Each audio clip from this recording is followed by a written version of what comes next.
When I look back on the 9/11 attack and the various wars that followed under the umbrella of the war on terror, I think the one thing I recall most is the amount of unity that the United States had and that Americans had in the wake of the 9/11 attacks and the intensity of the emotions that attack provoked. As I talked about before, I lived in Manhattan. I worked in Manhattan when 9/11 happened.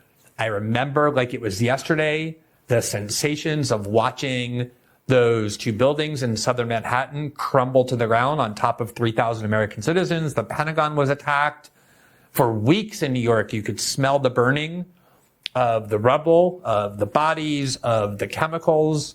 Everywhere you went, on every corner, there were desperate signs filling every street corner, every street lamp on every street corner from desperate families hoping against hope that their missing loved ones were somehow with amnesia or unconscious or in a hospital, instead of the horrible truth, which is that they were almost all dead. In fact, all dead, those missing, were under the rubble in the World Trade Center. And the emotions that everyone I knew felt, that I felt as well, was extreme amounts of rage and shock and trauma and a desire for vengeance. And so what ended up happening was that the government successfully exploited those emotions, those very real human emotions. We all watched videos that were heavily provocative and inflammatory of our emotions. Videos of people jumping out of the World Trade Center as the only hope that they had for escaping a fire that was consuming them, of 9/11 calls to calls to families as people had their lives extinguished when those buildings fell on top of them. And of course, it's generated enormous amounts of disgust and rage and desire for vengeance against the people responsible.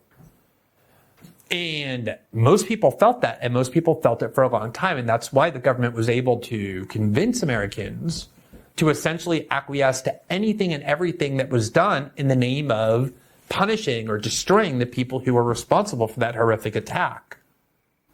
That took the form of multiple wars, of the initiation of a worldwide torture regime that didn't just involve waterboarding, but all sorts of other techniques that had long by the United States been punished as torture, of kidnapping programs, of kidnapping people off the streets of Europe and sending them to Egypt and Syria and other countries that were allied with the United States to be tortured, of due process-free prisons around the world, including at Bagram and Guantanamo, where people were in prison with no charges. There are still people, of course, in Guantanamo who have never been charged with any crime, never convicted of any crime, and they have sat there for 20 years.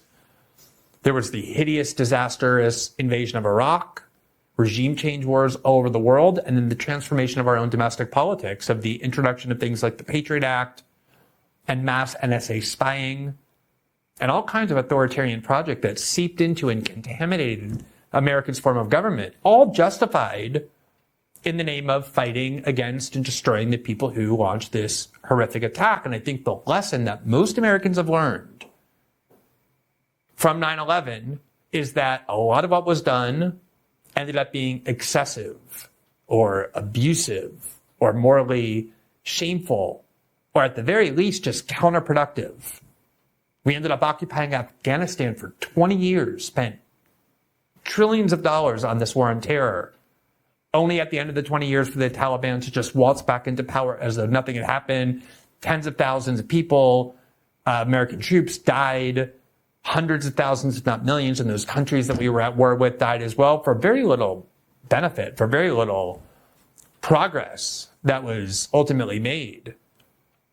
And the lesson ought to have been that no matter how horrific that attack was, no matter how righteous and justified the anger was, that what was crucial at the time was to have the ability to use reason rather than emotion to make assessments about the best course of action.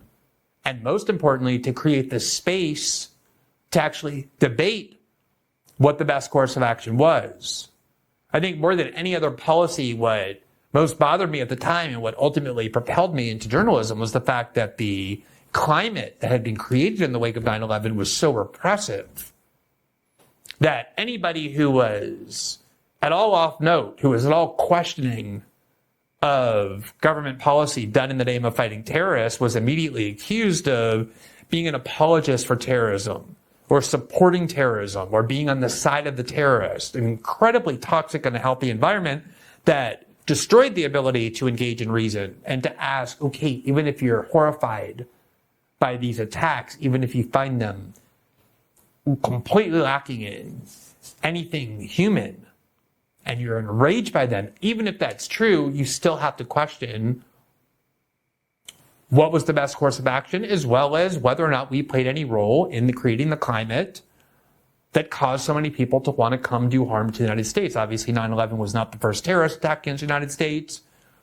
There was a attack on the World Trade Center just a few years earlier that succeeded a little bit, nowhere near 9/11, obviously. There had been attacks all over the Muslim world against U.S. forces in Lebanon and in Somalia and in all kinds of other places. There was an incredible amount of hatred for the United States that ultimately culminated in the 9/11 attack. And it took years to be able to create the space to say, are we doing anything in terms of interfering in that part of the world, in terms of occupying people's lands, in terms of our policies in that region to interfere in and control their lives, or using violence against them that have caused anti-Americanism to exist? None of this debate was permissible. And I think a lesson of 9/11,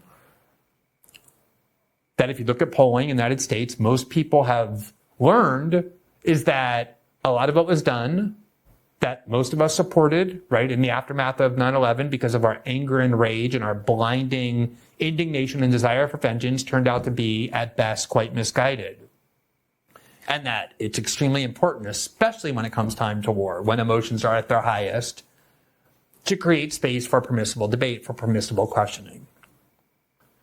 Now, it is an oddity that when the Russian invasion of Ukraine happened, and it was time for the United States to get involved in that war, even though there was an attempt made to suppress debate, to crush debate or dissent, to call everybody who questioned it a Russian agent, just like anyone questioning the war on terror was called on the side of terrorists. There was still an ability to have that debate. I, in fact, did a lot of programs on the show in the days and weeks and months after the invasion of Ukraine and the U.S. involvement in that war, where I questioned it, where I opposed it, where I denounced it. And of course, I got accused of a lot of different things, but being accused of things is something you can live with. There was at least some space to question it, even though there wasn't much. I think there was even more space when it came to the war on terror. There were a lot of people who were opposed to the Iraq war. There were people after the first few weeks who even opposed the Patriot Act. And yet somehow, when it's not our wars, but when it's Israel, it seems as though there's even less space to question. In fact, people spent the weekend on a lookout for anybody who was even slightly off note in order to accuse them of being on the side of Hamas or justifying these horrific massacres that fighters for Hamas engaged in, deliberately aimed at civilians. And I think the first thing to note is that in reality, there was virtually nobody defending massacres of civilians against Israeli citizens. There wasn't that there was nobody. You can always find people advocating any position. But certainly nobody in power, not just in the United States or in the West, defended or justified or mitigated the atrocities committed by some of those people who invaded Israel, not who attacked police stations or military bases, as some of them did, which are generally considered legitimate targets, but who did things like go to a rave where a large number of young people in their 20s were having an all-night party and then just shot them, massacred them. We don't know how many. There are lots of claims in wars that get circulated for which there's no evidence. Things like mass rapes get alleged. Well, we haven't really seen evidence of that, but there were clearly horrific atrocities committed. And everyone that I heard, at least, pretty much is opposed to that, finds that morally repugnant, because even if you think there are legitimate grievances that the Palestinians have, you have to draw the line at basic humanitarianism. You can never sanction the deliberate targeting of civilians. I think there's even an important distinction to be drawn between acts of violence that are likely to cause the death of civilians and you do it anyway. Everybody at war does those. Remember, the United States did shock and awe in Baghdad. You could watch Baghdad and see enormous bombs exploding all throughout the city. And the explicit purpose was to terrorize the population into submission, to use shock and awe, to force them to surrender, to believe that it was helpless. And obviously the United States government knew a large number of civilians were going to die in those bombs, and they did. And obviously the war in Ukraine entails that. Every war entails that. When Hamas shoots rockets into Israel, they hope that they're going to hit a police station or a military base, but there's a high likelihood they're going to hit civilian targets, and they do it anyway. When Israel goes in, drops massive bombs in one of the most densely populated places on earth, which is Gaza, of course there's a knowledge that they're going to kill large numbers of civilians in Gaza. They have every time they've done it, and yet they still do it as well. There's still a difference between what you could call collateral damage and going to a place what you immediately see there are only civilians, like a dance festival or a rave, and gunning people down.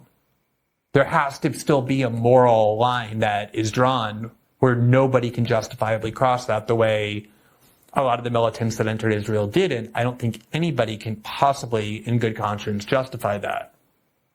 And the reality is almost nobody did. In fact, I think the only person I saw who did was somebody who was at a protest in New York City, a pro-Palestinian protest, sponsored by the DSA, the Democratic Socialists of America. It was a single speaker. No one knows the person's name. Even people at this protest objected to it, said that they disassociate themselves from that. There were a lot of people expressing support for the Palestinian side without justifying what Hamas did. And the fact that we had to watch this person and search for them and hold them up shows how difficult it was to find people who actually supported the worst elements of Hamas, the worst actions that Hamas took. But there's a deliberate attempt to suggest that unless you're 100% on board with everything that Israel does, suggesting that everything they do is justified, everything the Palestinians do is unjustified, the Israelis are the upstanding, morally superior humans, and the Palestinians are animals who don't have human value. Unless you're willing to say essentially that, you get accused of being supportive of acts that you're actually actively denouncing. So here's the one person that I think people could find. And again, the fact that people had to point to this person who nobody knows, who has no power, who's not an elected official, who has no standing in media, shows how marginalized this view was. When the Palestinians broke through the fence, they put the F-35 on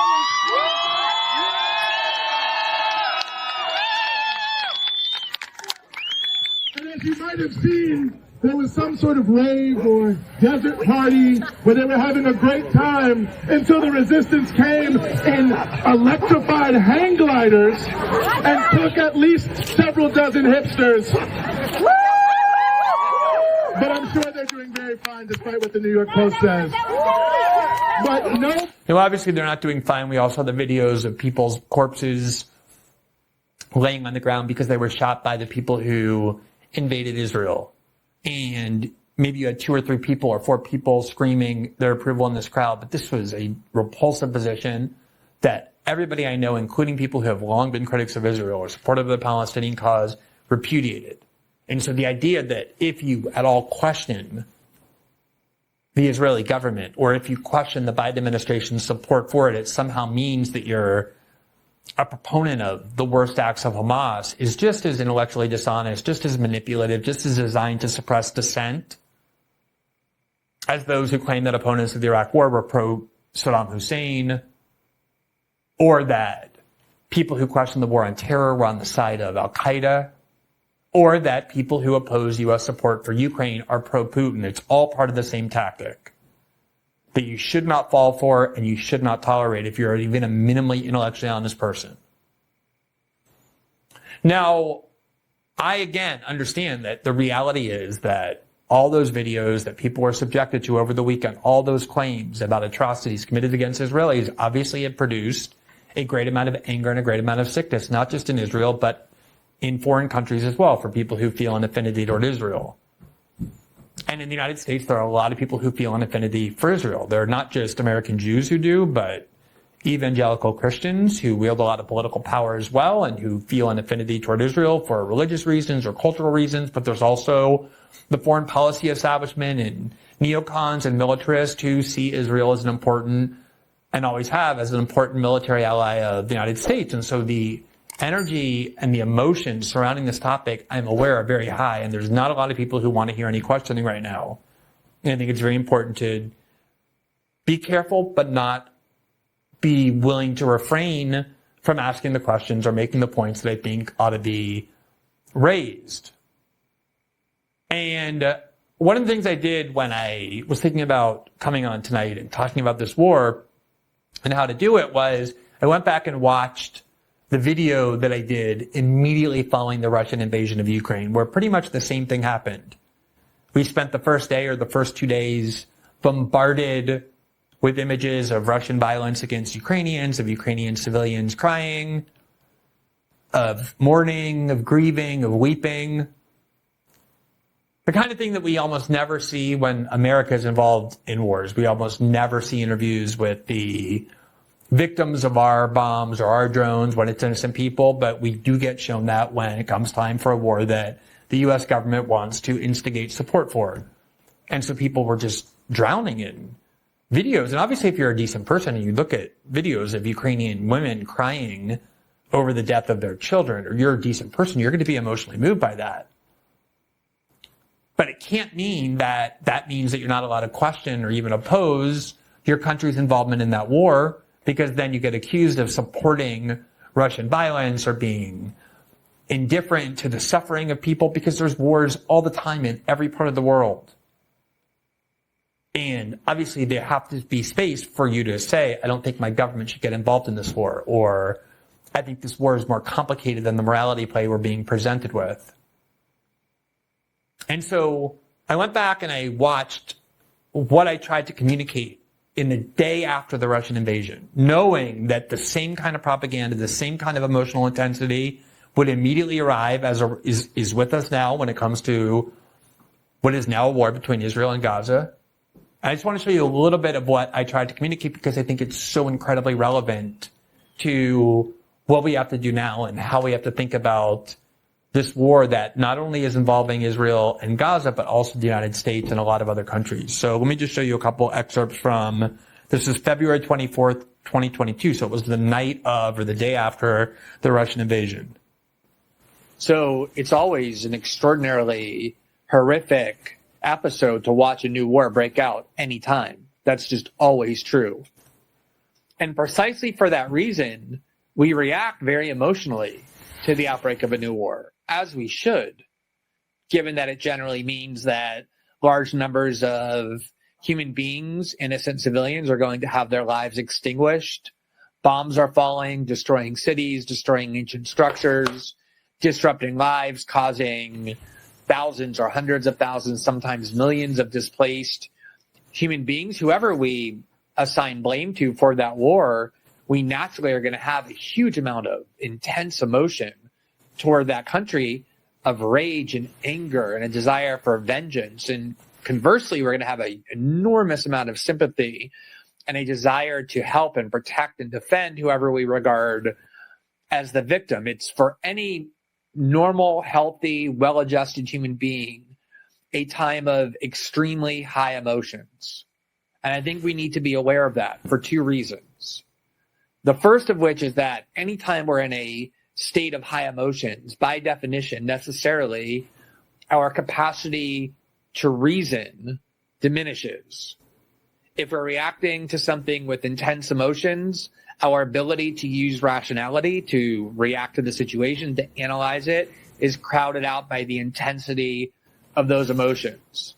Even when those emotions are valid, in fact, particularly when those emotions are valid, as the emotions that are pervasive now, watching what's happening between Russia and Ukraine undoubtedly are, it doesn't matter whether the emotions are valid or not. The mere existence of intense emotions means that we lose our capacity, at least for the moment, to evaluate events and what our response should be and how we should think about them with reason, with rationality.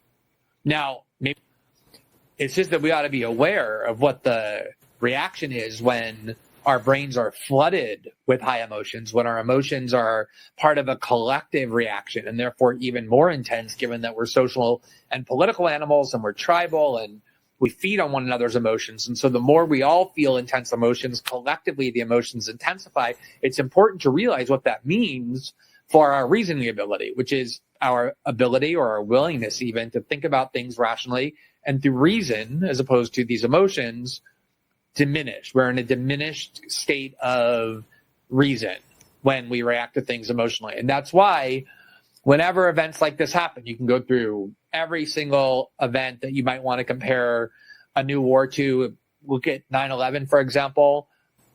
In the days after 9/11, we were all in lockstep about various ideas and emotions and reactions that a month later, 2 months later, a year later, 20 years later, many of us who embraced those emotions at the time have come to reevaluate and regard as misguided. There's no question that a week from now, a month from now, a year from now, we're going to be thinking about these events differently than we're able to think about them right now. And I just think it's important to realize So I think you're seeing an enormous amount of that.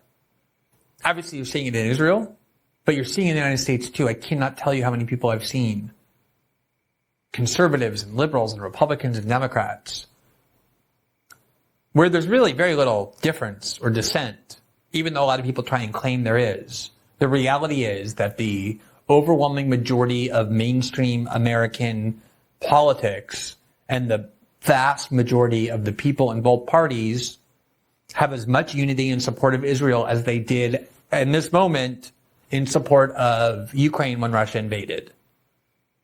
There are places around the world where see things much differently. There are thousands or tens of thousands or hundreds of thousands of people in the Arab world out on the street expressing solidarity for Palestinians. And if you were subjected to that media and that discourse, you would think a lot differently. But the reality is there is a unity of thought and emotion, which sometimes is justified, but it also creates the danger that because we're tribal animals, because we're social and political animals, and especially now with social media where we feed on the same collective notions and nobody wants to be cast aside, no one wants to be excluded. Societal scorn is a big punishment for social animals. There is a danger that we can get swept away in these emotions. I'm so angry with the Palestinians, with these Hamas monsters, that I'm just ready to turn Gaza into a parking lot without regard to the implications of that, of the wider war that would spark, of the humanitarian disaster that would generate.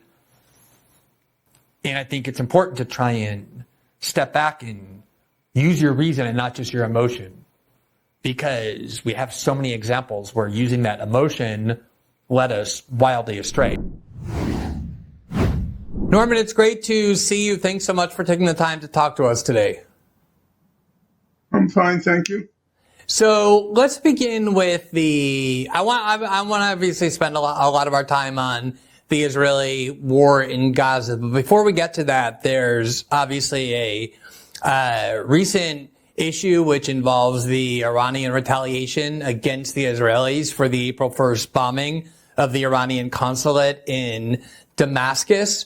How do you see the Iranian response to that, and what do you think is the likelihood that we're on the verge of a major escalation in the war in the Middle East? Well, nobody likes to sound like a Cassandra, the prophetess of doom in Greek mythology. However, one also has a responsibility that if there is a significant danger lurking, in this case, one hesitates to say it, but a terminal danger lurking, then there is a responsibility to sound the alarm. And I do believe that we are facing one of those moments where Israel is hurling towards the precipice and is determined one way or another to drag the rest of humanity with it. The only point of departure, in my opinion, that's rational is to start with the theorem, not the thesis, the theorem that Israel is a lunatic state. And I don't say that in a glib way. I don't say it in a emotive way. I think one can say it in, for want of a better word, in a scientific way. The state is certifiably crazy. There are two poles for the entire Israeli spectrum. It's a very small spectrum at this point. At one pole, you can call it the pole of crackpot realists. That was a term coined by the sociologist C. Wright Mills in his book, The Causes of World War III. And by crackpot realist, he meant those folks who saw war as the only answer to every question, even as they acknowledged or were aware that the war wouldn't solve any problems. It's just their first and their last reflex. They were crackpots, but they were also of completely sound mind. So a typical, in my opinion, a typical exemplar or an exemplar of a crackpot realist would be someone like Professor Benny Morris, Israel's chief historian. He's urbane, he's engaging, he's sophisticated, he's secular, and he's also a crackpot. Again, I don't say that glibly. He advocates attack. He has been for the past 15 years. He's been advocating an attack on Iran. He said that if the West, meaning the United States, doesn't join in, Israel will have to nuke Iran. And he says that the population will have deserved the fate of being incinerated, the tens of millions of them, because they elected the government.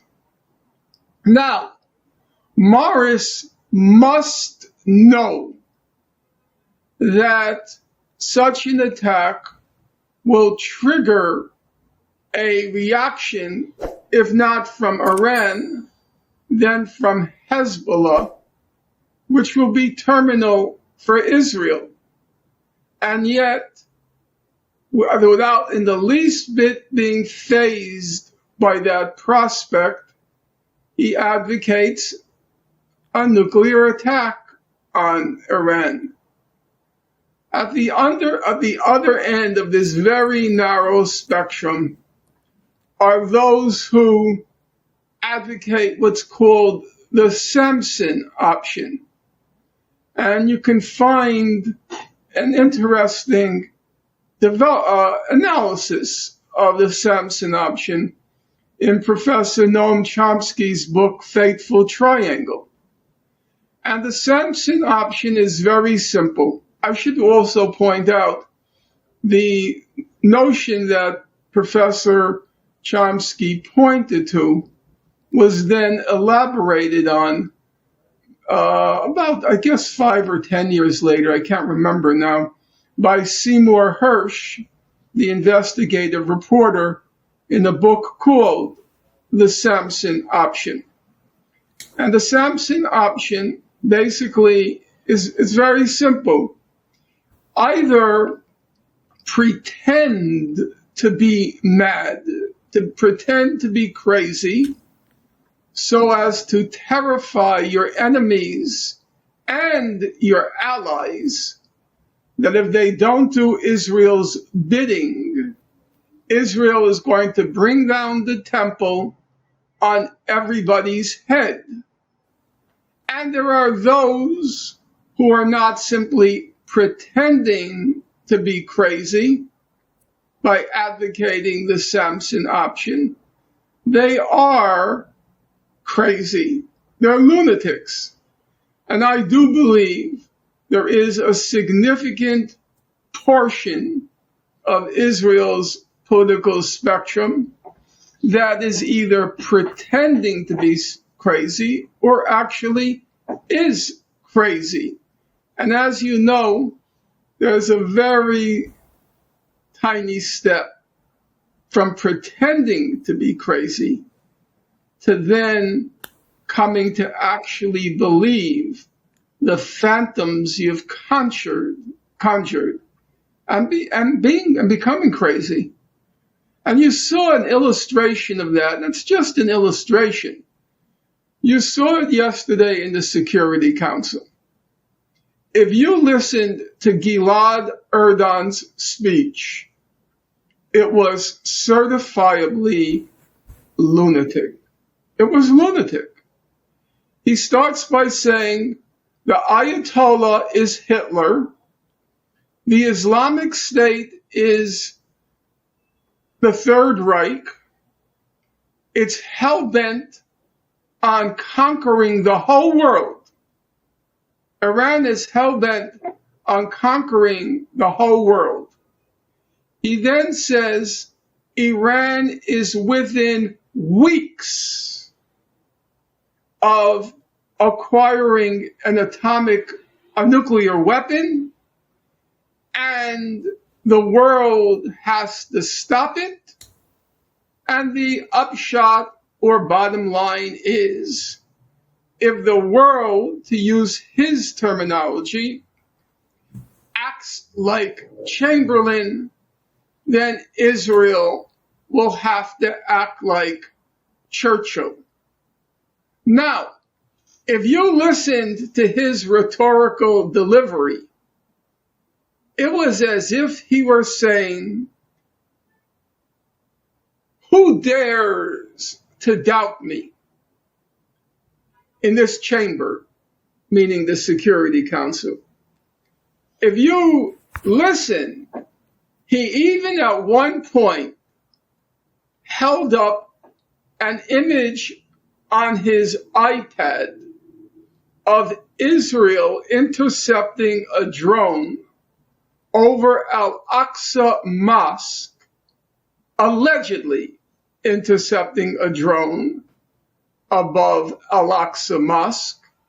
And then he said that Israel is the true protector of Islamic holy sites, and the Islamic Republic of Iran is the defiler of these holy sites. It's not even the subject of Monty Python. It's not the subject matter of Monty Python. This is lunacy run amok. And if even half of Israeli society and only half of the Israeli political elite thinks this, and in my opinion, it's much more than half, the place is crazy. You know, it's not too long ago that Benjamin Netanyahu, the current prime minister, he said that the whole idea of the final solution came not from Hitler, but from the Palestinian Mufti of Jerusalem. I recently debated Benny Morris, and he was emphatic that the Mufti of Jerusalem played an important role in the final solution. This is it's sheer craziness. It's apologia for Hitler and for Nazis to say, oh, they didn't really want to kill the Jews until the Palestinians persuaded them to do so. Well, Of course, it's an apologia, but for me, the real question is, or the real problem is, I think they really believe it. I do. I think we're at that point where, as I said, this notion of the Samson option, it has two aspects. Pretend that you're crazy in order to get others to do your bidding for fear that you're going to do something lunatic. And then those who are beyond pretending and are prepared in the name of their holy cause, where their backs might be up against the wall, or they think their backs are up against the wall, that they're going to bring down the whole temple, meaning all the goyim are going to go with us. It's a very scary prospect now. And I don't believe that Iran has many options. Now, some people will say, and it's perfectly rational, some people will say Iran, for the sake of humanity, should not take the bait. But I do not believe that Iran has that option. And I will explain to you why, looking at the historical examples. Once Israel is determined to go to war, it will keep escalating the provocations until it becomes untenable for a government to react with passivity. In 1954, the Israeli leadership, in particular David Ben-Gurion, the then prime minister, and Moshe Dayan, had decided that they were going to topple the Egyptian president Gamal Abdel Nasser. And as many historians have reported, they escalated the provocations, until finally, when Nasser kept resisting what he knew was Israel's intention to launch a war, Israel joined in with France and the UK to invade Egypt. In 1982, or I should say in 1981, there was a ceasefire between Israel and the PLO. It was signed in July 1981. But Israel was determined to knock out the PLO, which was based then in southern Lebanon. And even though the PLO kept resisting the provocations, Israel kept bombing South Lebanon, even though there was a ceasefire. Escalating until it became untenable for the PLO not to react. It should be borne in mind that the reason Israel attacked the PLO was because it was too moderate. Namely, it supported a two-state settlement, and Israel was afraid that pressures would be brought to bear on it to resolve the conflict for once and for all, but that would force an Israeli withdrawal from the West Bank, which it wasn't prepared to do. So let me just interject, Norman, if I could just interject, just because I want to just focus a little bit on where we are with Iran and the U.S. a little bit more. Before I do, I just want to make a couple observations about some of the things you said. We did a show last month in which we documented how many U.S. adversaries over the past 25 years have been declared to be the new Hitler, not by random think tankers, but by media outlets and the governments at the highest level. And it's essentially every American adversary. Saddam Hussein was the new Hitler. Mahmoud Ahmadinejad was the new Hitler. Obviously, Putin is the new Hitler. Gaddafi was the new Hitler. Assad was the new Hitler. Ho Chi Minh was the new Hitler. Hamas is the new Hitler. In fact, worse than Hitler, we're being told. And the one comparison you cannot make is Israel and comparing it to Nazis. But the other point I wanted to make about Benny Morris and this crucial point that you brought up with tone that I think is so important. I remember 15 years ago when I started realizing this, I wrote an article about how if you use intemperate language or you speak passionately, even if it's completely valid about an injustice, you're immediately deemed a fringe radical, somebody who is almost in the realm of insanity.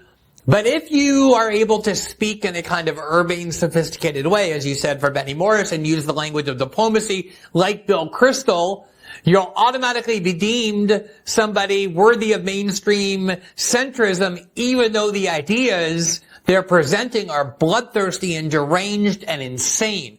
But let me just ask you about what is going on with Iran at this point, because when Israel bombed the Iranian embassy on April 1st in Damascus, obviously, as you said, there was no way Iran could not react. There's no country in the world that wouldn't retaliate if planes flew over their embassy and was deliberately bombed and killed senior military officials. Imagine what the U.S.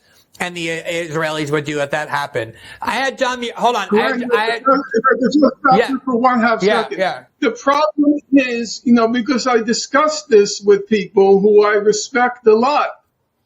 The problem is if they didn't react, we know from past experience exactly what Israel would do.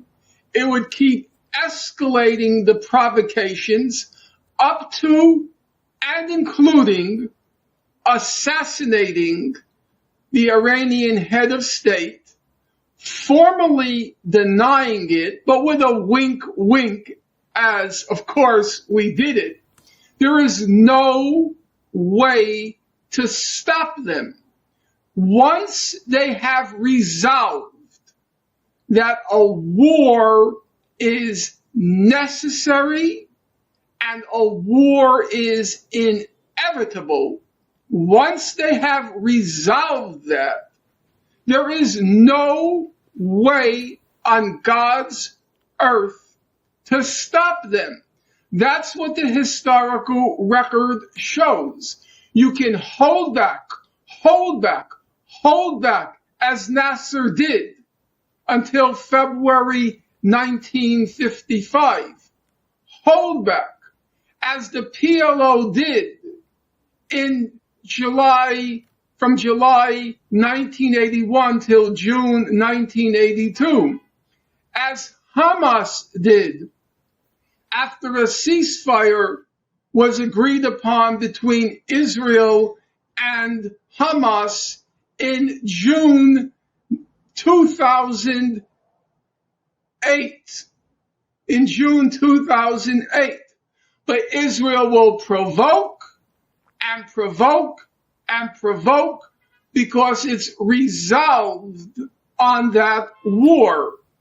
So I do not believe the option of not reacting actually exists. And that to me is a very difficult problem. As of now, we're facing a moment where Israel has to resolve, or wants to resolve, not has to resolve. It wants to resolve 3 problems. Problem number 1, it wants to execute its quote unquote final solution to the Gaza problem. The Gaza has been a pinprick on Israel's side since really believe it or not, since 1949.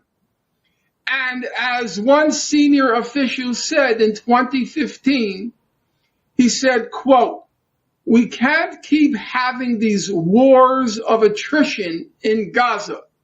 The next conflict has to be the last conflict." So we have the Gaza, quote unquote, problem. Then there is the Hezbollah problem. Hezbollah has gone one step too far. It's caused 100,000 Israelis to have to relocate from the northern border, and it has targeted, albeit on military sites only, it's targeted Israeli territory. And number three, the big Megillah. When I quoted Penny Morris, I quoted him from 2008. Israel keeps repeating and repeating and repeating. And Professor Morris has written one op-ed, a second op-ed, a third op-ed, a fourth op-ed in the U.S. Main newspapers saying we've got to attack Iran. And I do believe, because Benjamin Netanyahu, he knows the American media very well. About that, he's really a virtuoso. And he espies an opportunity now. For example, as you could see, Gaza has vanished from the headlines. Now everything is about Iran. He espies an opportunity now to carry out what you might, or to win what you might call the trifecta. Gaza, Hezbollah, Iran. Another opportunity like this might not come along soon. And it can achieve in their minds, remember, we're talking about lunatics, certifiable lunatics. In their minds, they can achieve their three overarching strategic objectives in one fell swoop. All right, so let me ask you about that. So, as you said, Benny Morris is warning about how Iran is weeks away from a nuclear capability. They've been warning of this. They've been warning of this for, almost 15 years. Netanyahu went and presented that primitive little chart at the UN, quite notoriously. When we had John Mearsheimer on our show, Professor Mearsheimer, last week, and asked him about the attack on the embassy, he said it's clear that the Israelis want not only a war with Iran, but to drag the United States into the war. That has been their goal for a long time. President Biden, I haven't given him much credit lately over the past 6 months, but at least in this case, he and other Western leaders seem determined not to have this broad conflagration in the Middle East, are telling Israel, look, the Iranian attack did almost no damage. There's no reason to go crazy and insane as you're suggesting that they want to. How much at this point do you think the Israeli government cares about Western perception and Western opinion?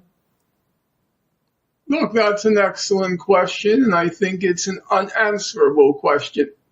Historically, Israel has been, since 1957, Israel has been hesitant about undertaking any major military action without the green light, or as in 1967, what's been called the amber or the yellow light from the White House. The reason being, famously in 1957, after Israel had conquered significant Egyptian territory, it was ordered by President Eisenhower at the time to withdraw. So when 1967 came, and 56 was basically the dress rehearsal, in retrospect, for the 67 war, the Israelis sent many people to Washington, officially and unofficially, to make sure that LBJ, the president at the time, Lyndon Baines Johnson, wouldn't do what Eisenhower did, namely after Israel, and it knew it would easily conquer the territory of neighboring states, Jordan, Syria, and Egypt. They wanted it to be affirmed that the U.S. under LBJ wouldn't force a withdrawal. So in general, I think it's fair to say that Israel is cognizant of and hesitant to act in the absence of a U.S., at any rate, if not a green light, a yellow light. Where I would somewhat disagree with you, not fully, but somewhat, is when Netanyahu posted or held up that Looney Tunes picture at the UN and claimed Iran is near the breakout point, the usual Israeli spiel. There wasn't a war going on. This was Iran trying to, I think, to use the Samson option idiom. They were pretending to be crazy so as to make everybody terrified at the prospect of defying this crazy state. But now things are significantly different. We are after October 7th. There is a huge, insatiable bloodlust in Israel. There is the fear in Israel that what it calls its deterrence capability, meaning the Arab world's fear of Israel, was significantly diminished after October 7th. Israel appeared to be, I'm not saying it is, but appeared to be much weaker than had hitherto been imagined. And three, it looked like and looks like an opportunity might be available to them. Every crisis, as the cliche goes, is also an opportunity. So October 7th, the Hezbollah attacks only on military sites, but that's a side point, on Israeli territory. Now the Iran quote-unquote attack, of course it was utterly innocuous, much more innocuous, incidentally, than Saddam Hussein's Scud missile attacks in 1991, which did a little damage, but it did some damage. It was innocuous by design. Clearly the Iranians could have done a lot more had they wanted to. Of course it was innocuous by design. As one commentator pointed out, they mostly used slow motion drones, which they knew it's like a video game, shooting them down from the sky. And, Hezbollah has, I can't say I know, but the reports are, it has 150,000 missiles, of which quite a few were told, again, I can't verify, quite a few are very sophisticated, which means for all the talk about Israel's air defense system, let's remember, Israel is a very tiny place.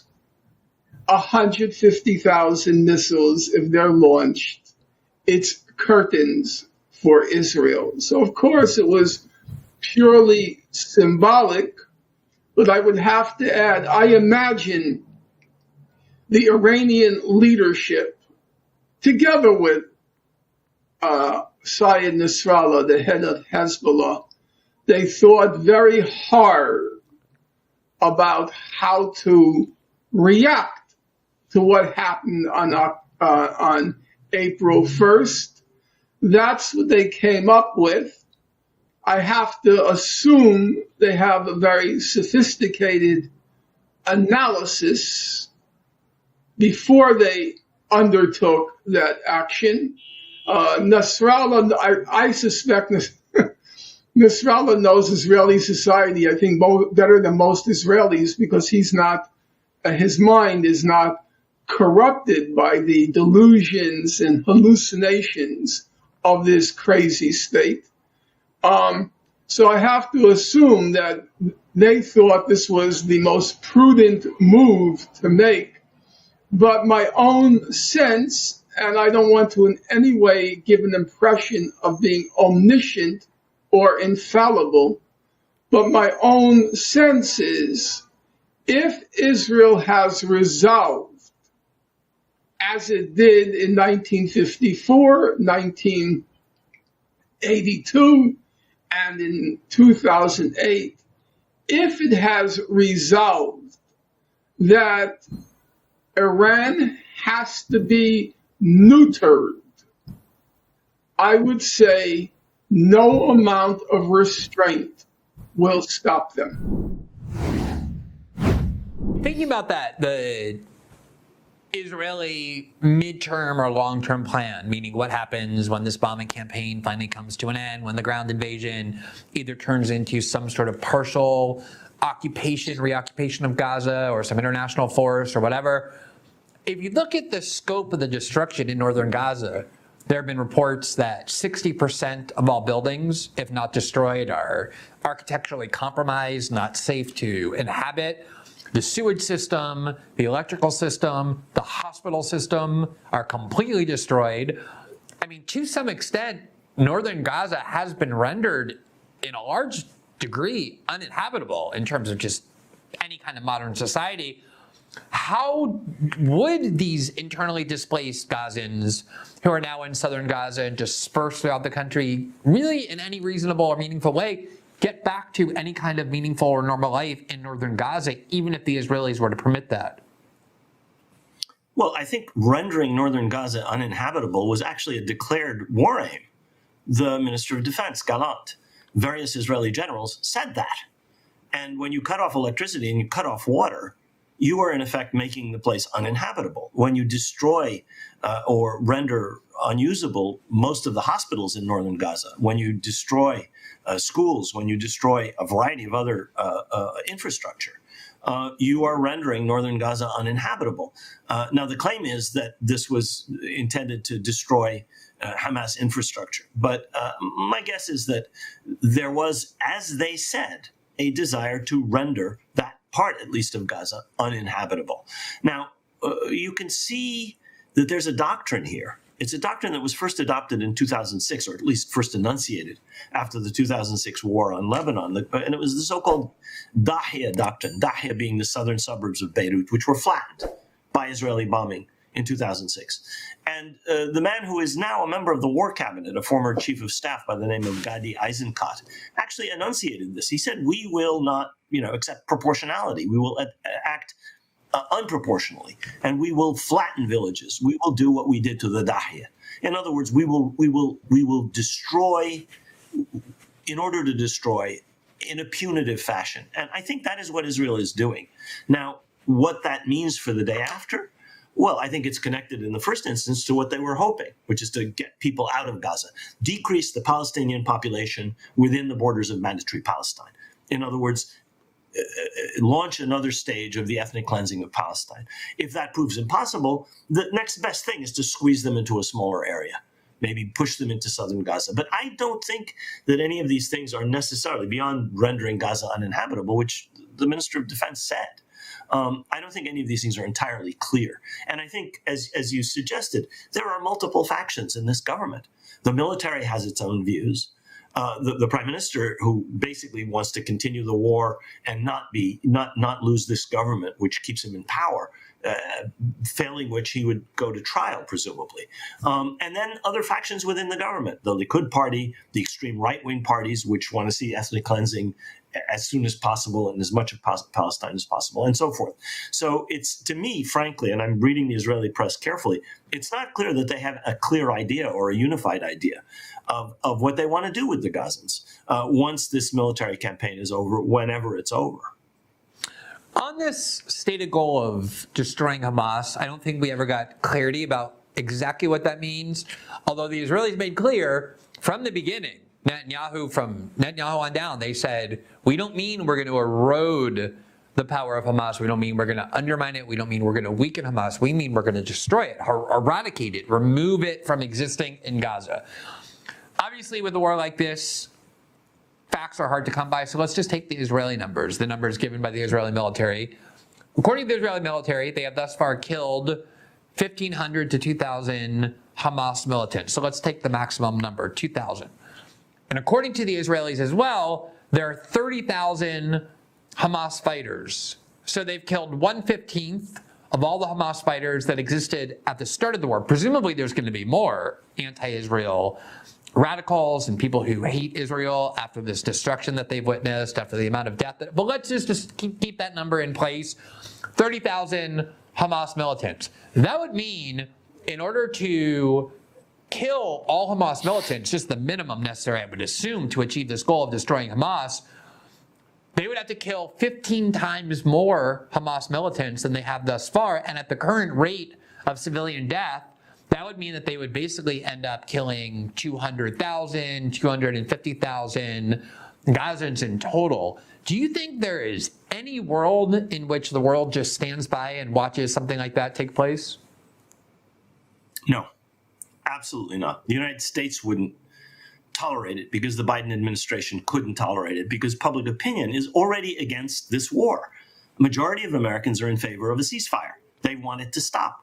They do not accept the Biden administration and the Israeli government's insistence on continuing the war until, quote unquote, Hamas is destroyed, whatever that means. I mean, whether it means killing 20,000 odd more Hamas militants and God knows how many thousand more civilians, tens of thousands more civilians, and destroying even more of the infrastructure of Gaza. If 60% has already been rendered uninhabitable and unusable, God knows how much more there is to destroy.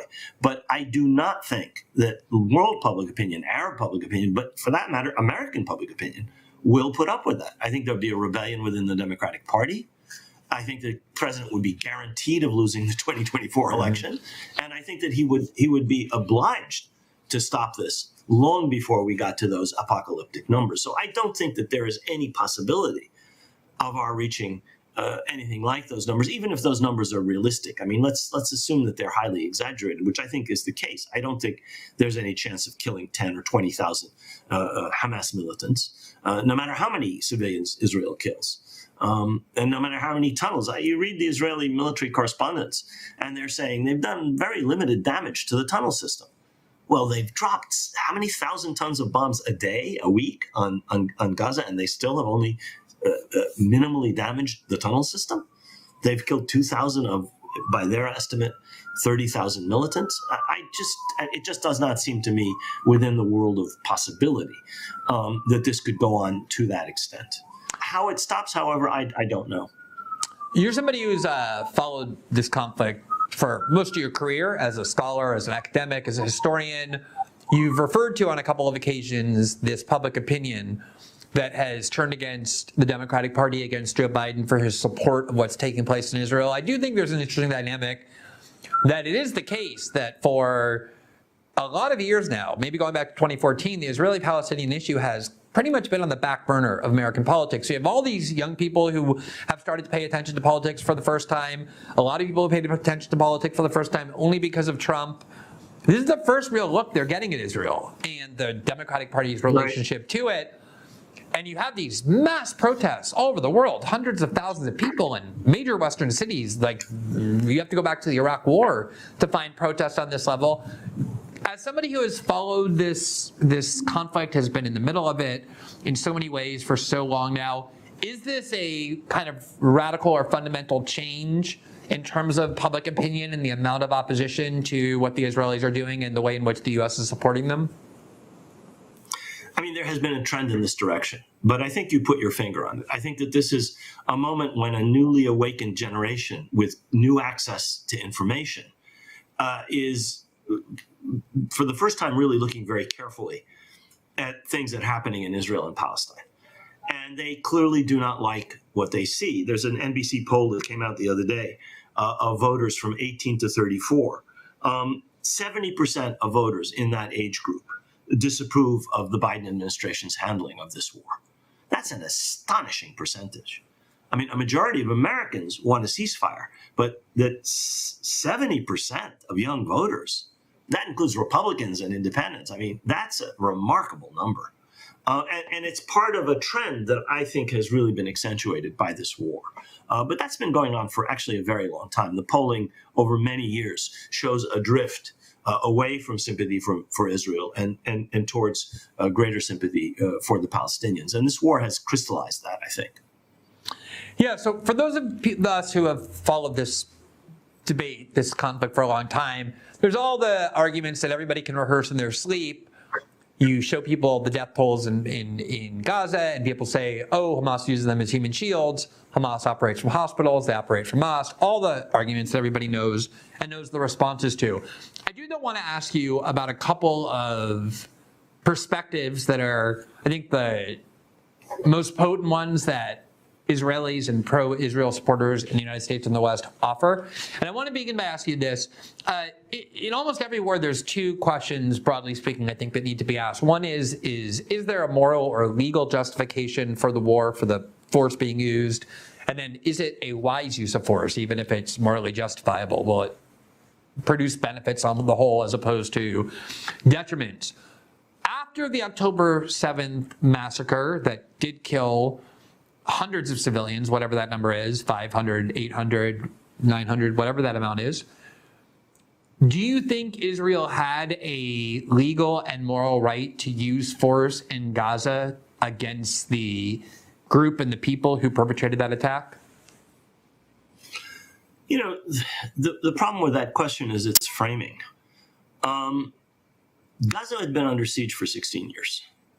Israel had assumed that it could live a peaceful, quiet life whilst putting its boot heel on the Palestinians in the West Bank and in the Gaza Strip. And sooner or later, that had to explode. Now, it exploded in a particularly ugly fashion with these massacres. It resulted in the highest death toll among Israeli civilians in the entire history of Israel's wars since 1948. So there was going to be a reaction, necessarily and inevitably. But if you step back 1 minute, I think it's very clear that if you occupy and if you imprison and blockade and besiege a population, sooner or later, that population is going to react violently and negatively. Israelis talk about this as if it's irrational. It's not irrational at all. The nature of the violence is, of course, horrific that was carried out on that day. But when you do this to people and you pretend that out of sight is out of mind, and you can live a normal life in suburban communities with other people in a cage within a couple of miles of you, you are storing up problems that sooner or later are going to erupt. So did Israel have a right to occupy in the first instance? Did Israel have a right to kick those people out in 1948 in the second instance? I mean, you can go on and on and on. The people in Gaza are 80% refugees from the areas that Hamas invaded on the 7th of October. So it really depends on where you start and where your perspective is on this. If you assume that everything was peaceful, and this is France and Germany, or this is country A and country B, where country A simply decides to launch a murderous assault on the civilians of country B, then of course country B has the right to counterattack. But this is not country A and country B. This is an occupier and an occupied population.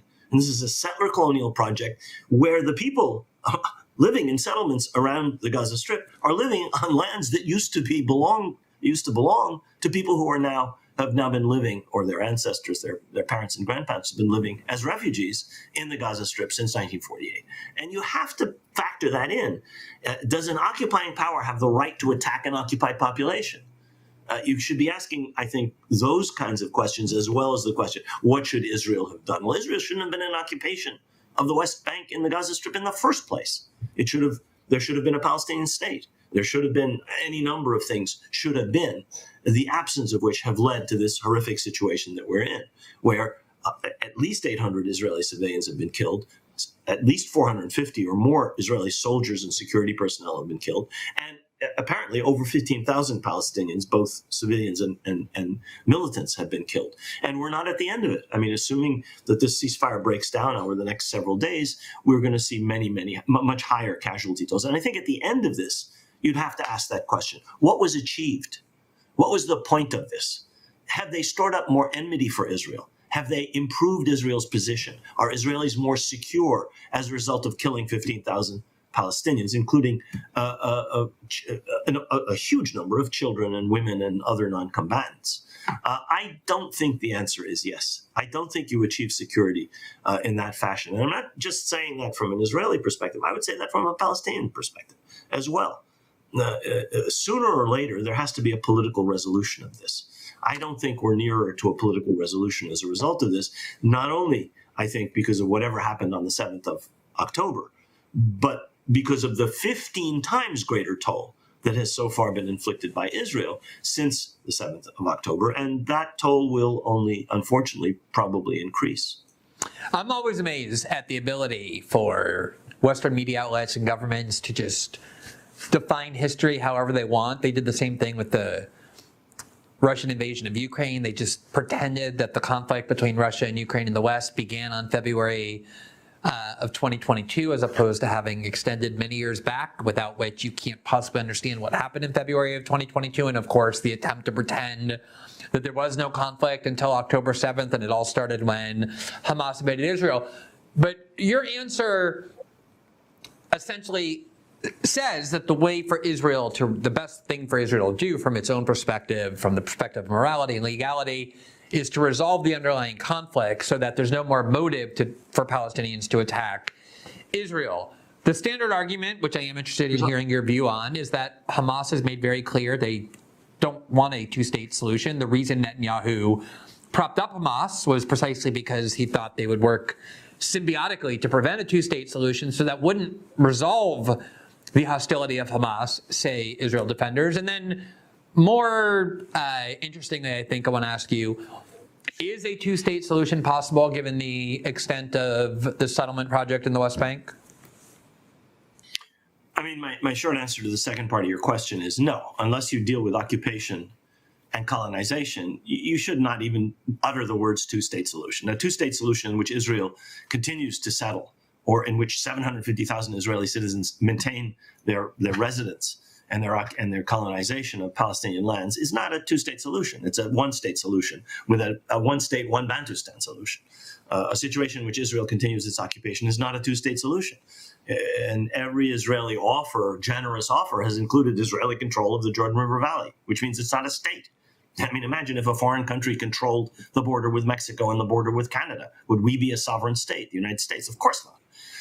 The first part of your question, I think that you have to look at this in terms of how you end this conflict. Do you end it in a fashion which maintains a structural inequality, where one group has rights and security at the expense of the rights and security of the other? Where one group proclaims, as the Israeli nation-state law proclaims, that only the Jewish people have the right of sovereignty in the land of Israel? Or do you have a solution, whether it's a one-state or a two-state solution, in which both peoples and every individual have equal rights? How you do that, I don't know. I don't think that a two-state solution is possible in present circumstances, because nobody's talking about the elephants in the room. Nobody's talking about ending Israeli security control. Nobody's talking about ending settlement. And if you don't do that, even if the Palestinians accept the measly 22% of historic Palestine, which comprise the West Bank, occupied Arab East Jerusalem, and the Gaza Strip, even if they accept that unjust partition of Palestine, you have to get 750,000 Israelis out of there, or figure out how you how they continue to live. Heavily armed Israeli settlers backed by major components of the IDF, if not most. Precisely. I think one of the reasons why the war in Gaza got so much attention for the time that it did was in part because of just the sheer brutality of what the Israelis were doing, but also because I think a lot of people who have sort of paid attention to politics only recently, young people, people who only started to get involved with Trump, really had no idea the extent to which the United States enabled and paid for and sort of fueled and never placed limits on what the Israelis are permitted to do to the Palestinians. And I remember asking you on my show, sort of where do you put this war in Gaza in the kind of pantheon of horrific war crimes and other types of destruction? And I remember you saying it's basically at the top, and yet that was months ago. And this war really hasn't slowed down. I mean, every day, every week, we hear of some new school being killed, of some family being wiped out, of dozens of Palestinians in Gaza just being utterly destroyed. How do you think, from a historical perspective, this Israeli destruction of civilian life and civilian infrastructure in Gaza will be understood? Well, there is, as the historians like to say, there's continuity and there's change with what preceded it. I think if one uses the metaphors of that Israel has invoked, if you use their metaphors, what you can say is up until October 7th, Israel periodically launched these high-tech killing sprees, what they call operations. And the main purpose of these killing sprees, as they said it, not me, their metaphor was to mow the lawn in Gaza. And that basically meant, it had several different features to it, but it didn't mean the total annihilation. Come October 7th, there was a new goal set by Israel, namely, this time we're not going to mow the lawn in Gaza.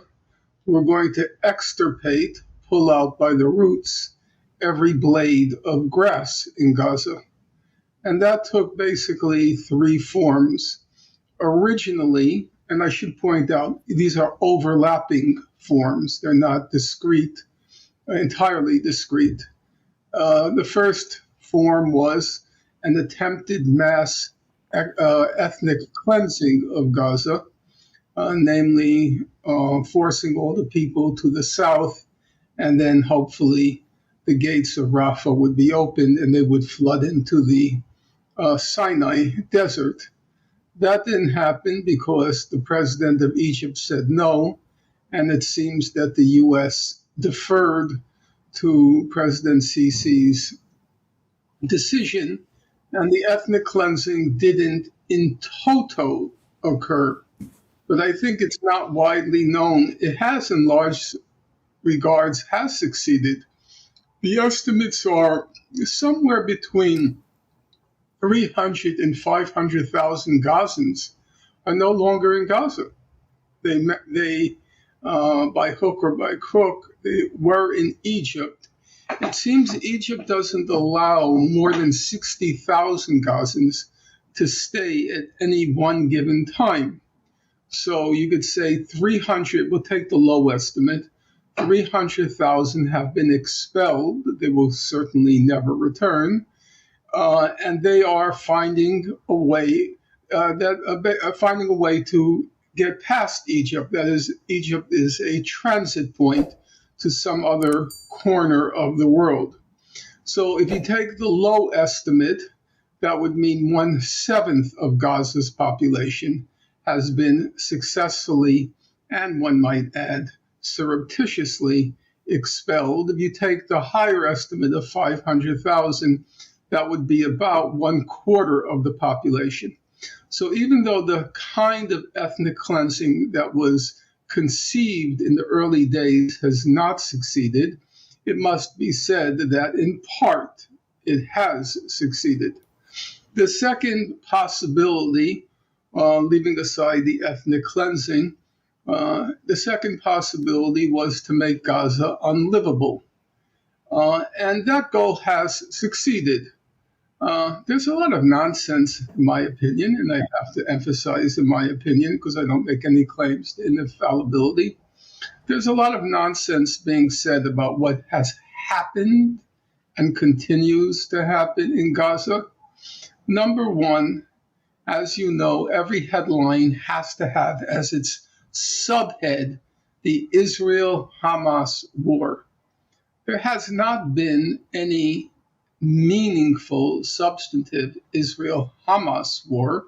There has been an Israel-Gaza war. And the aim of the Israel-Gaza war is to make Gaza unlivable, uninhabitable.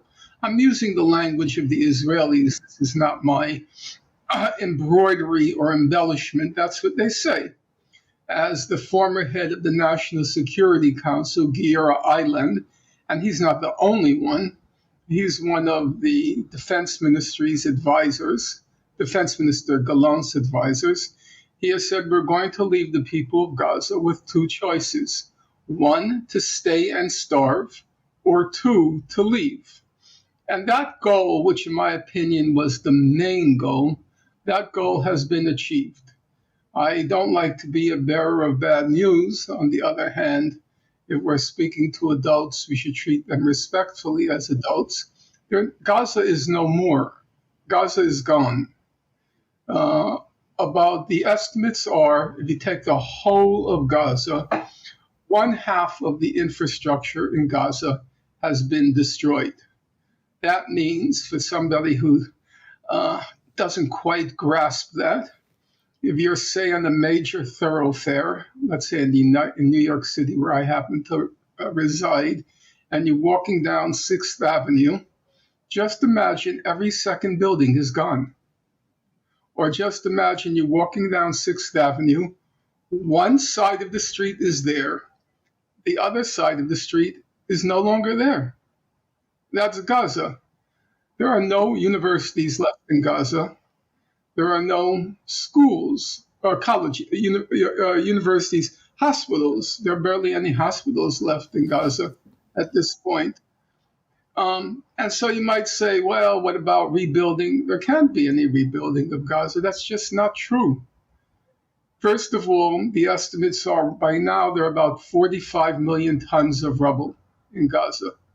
It's estimated it'll take 10 to 15 years to just remove the rubble. The rubble is mixed with a lot of unexploded ordnance, toxic substances, and also a lot of dead bodies.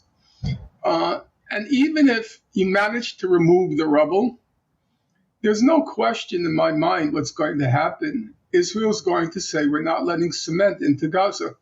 It already did that after Cast Lead. It said that Hamas will use the cement to build tunnels. We're not going to let cement in. And nobody in the international community is going to quarrel with that. Hamas, they say, built 450 miles of tunnels, which I consider complete nonsense. All these numbers that everybody repeats moronically from the state of Israel. If they had built 450 miles of tunnels, that would be more, since Glenn, I know you lived for a while in New York City, that would be larger than the tunnel system of the New York subway system. New York subway system has 430 miles of tunnels. Are you going to tell me that Hamas built 450 miles in Gaza, 26 miles long and 5 miles wide? No. But that's the excuse that Israel is going to use, and everybody will accept it. So between the 45 million tons of rubble and the fact that Israel won't let cement in, there is no Gaza anymore. Thanks for watching this clip from System Update, our live show that airs every Monday through Friday at 7 p.m. Eastern, exclusively on Rumble. You can catch the full nightly shows live or view the backlog of episodes for free on our Rumble page. You can also find full episodes the morning after they air across all major podcasting platforms, including Spotify and Apple. All the information you need is linked below. We hope to see you there.